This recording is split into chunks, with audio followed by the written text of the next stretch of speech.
সরকারকে উৎখাত ও রাষ্ট্রবিরোধী কর্মকাণ্ডে অংশ নেওয়ার অভিযোগে করা মামলায় ক্ষমতাচ্যুত প্রধানমন্ত্রী শেখ হাসিনা সহ 286 জনের বিরুদ্ধে চার্জশিট দিয়েছে সিআইডি। আজ ঢাকার মেট্রোপলিটন ম্যাজিস্ট্রেট আরিফুল ইসলামের আদালতে এ চার্জশিট দাখিল করা হয়।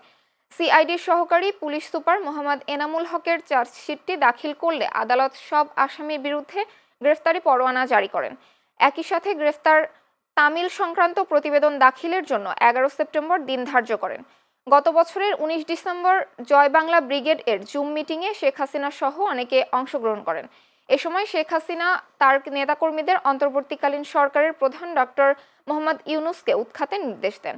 এরপর 2025 সালের 27 মার্চ শেখ হাসিনা সহ 73 জনের বিরুদ্ধে রাষ্ট্রদ্রোহের অভিযোগে একই আদালতে মামলা করেন সিআইডির সহকারী পুলিশ সুপার মোহাম্মদ এনামুল হক।